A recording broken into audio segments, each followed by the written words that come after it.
If being smart meant you always were in a happy relationship, women across the globe would be marrying in high numbers, marriages would be blossoming everywhere, population rates would be booming, but that's obviously not the case.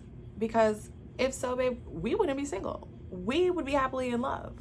So obviously, being smart doesn't equate to a happy relationship. So let's sit down, let's talk about this. It's time for a council meeting. Hi guys, I'm Karissa. If this is your first time here, I'm a single woman, single mom, talking relationships, life, and self-growth, and just being the best version of yourself, or your favorite version of yourself. So for today's topic, we're going to deep dive into what has become almost a cliche in our society.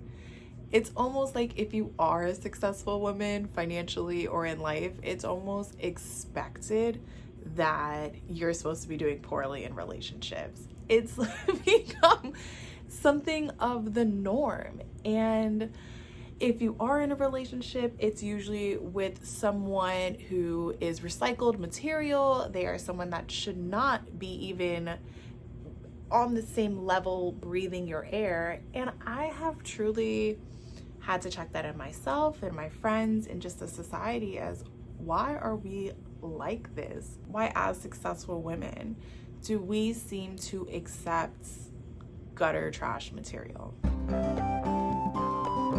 I'm all for blaming men for things, but we're not going to start there. Okay? Let's start with us. And what I would say, especially something I've experienced, is being smart does not mean I knew how to be successful in relationships or knew even how to pick a successful partner. That is a skill I had no idea. I had no one around me I really trusted to teach me that.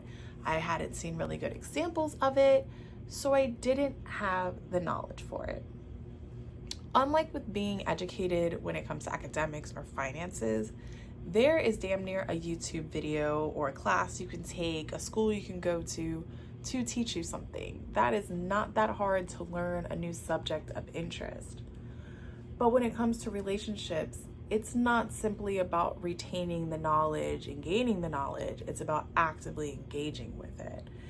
And that can be challenging because what you think you're going to stand for, the boundaries you think you're going to have, may not play out so well in live action. And if you don't have someone to teach you what boundaries are, what healthy boundaries are, it's not exactly easy to find it on the internet. Unfortunately, when it comes to relationships and communication, there's no way to have verifiable information. It's not like science where you have your peer reviews and studies. You can't peer review a happy relationship because that's going to look different for so many different people that it takes a lot of introspection, a lot of deep diving, a lot of experience to get better at relationships. We are the romanticists, the optimists of our species. We believe and see a future in damn near anything. We are the creators of life. So I'm not surprised that we can see vision in darkness, okay? And I think what becomes an issue for women is we fall in love with potential. We fall in love with the image or the fantasy of the man or the person that we were with in the very beginning. It's very rare that we're willing to leave that investment once we've put time and effort into it.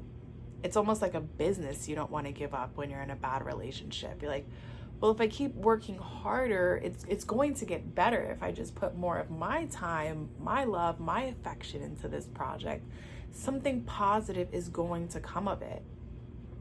And I think that relates a lot back to point one, because when we invest in ourselves and we invest in our time, we see results. When you go to school, when you get your education, the time you put into it is the time you're going to get out of it.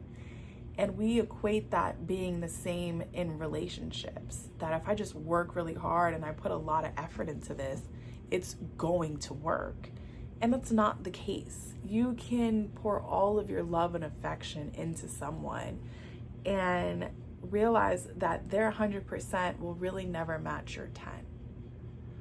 And it's a hard lesson to accept that the person you have invested in, the person that you have chosen is wrong, that you've made a wrong decision. Smart women, I think, almost lose sense when it comes to emotions because these are irrational things that they can't quite explain.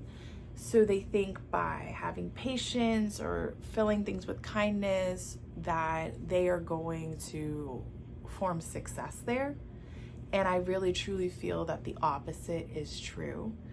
When you allow a man to walk all over you, when you allow a person to have access to you, when they clearly do not respect you or value your time, that's never going to change just because you continue to be nice to them.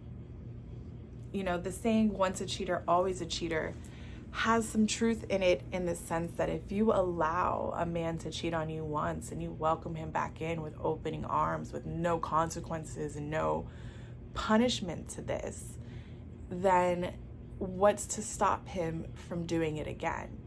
If you're telling a man, oh, I'm gonna leave you if you do this, and then you stay, you're not proving anyone right. You're just showing him, okay, I can't act this way and she's gonna stay down for me. And that becomes an issue for smart women, is we invest too much time and then we forgive and give chance after chance, thinking that this person is going to suddenly change and recognize all the things we've done for them or willing to do for them, etc., etc. So you've just got to do the hard labor of actually giving up. Sometimes it really, that is the hardest thing, is recognizing when something has failed, is failing, and is no longer serving you. And I think as smart women, we fail to recognize that because we have so much faith and confidence in ourselves, and we have the ability to achieve so much that we forget that when we get in a relationship, that it takes two people. Always. It makes two people to make it work, and it takes two people to make it fail. You know? So you have to set those boundaries and make those hard decisions, even when you don't want to, because baby, girly pop, I have been there. I have been in what I thought was some true intense feelings with someone, and be trying to make plans to see them. I was willing to fly halfway across the country to see this person, and them hit me with the, oh, I'm actually gonna be busy. What do you mean you're gonna be like, this is a long distance thing. What do you mean you're busy the 1 week that I can fly into town to see you? Did it hurt to walk away? Absolutely. Was it painful? Did I cry? Did it take time to get over it? Oh, yes, did it. But was it something I'm so grateful that I did do? 100%. Because a man that wasn't willing to make time for me, a man that wasn't willing, even if he was busy when it comes to a long distance thing, to arrange his schedule and find a way, or even say, hey, you can come, we might not be able to spend 24 hours together, but we're gonna spend X, Y, and Z together. That's telling of somebody's intentions with you, their commitment, their seriousness about you. And as women, we need to stop romanticizing this man in our head and accept the reality of who he is, and sometimes make the hard decision to keep going forward without them. Because I'm not trying to make any of this seem easy. Relationships are not easy, and I think that's one of the big fantasies we have about them, but that's a whole nother video. So being smart doesn't equate to knowing how relationships work, being in good relationships, being good at relationships. Being smart is its own entity, its own category, and these two things do not correlate, unfortunately, for a lot of women.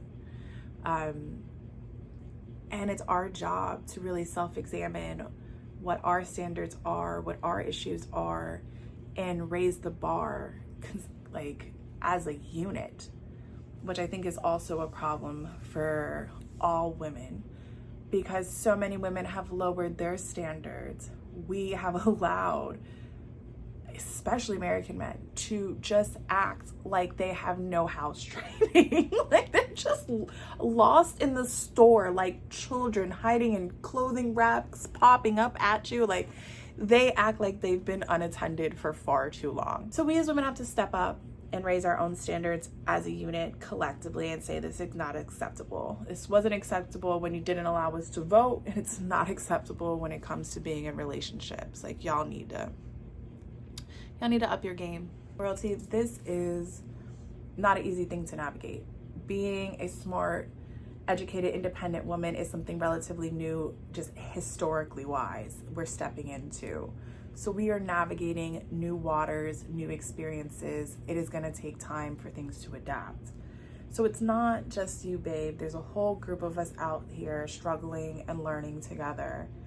And you know, the best thing I can ask for you to do right now is to share what red flags you've ignored in past relationships with past situations where you look back now and you're like, oh my gosh, if I had just paid attention to that, I could have saved myself so much time. So peace out, royalty. Don't forget, nobody told you today. You are loved, you are cared, and you are thought of. Bye, guys.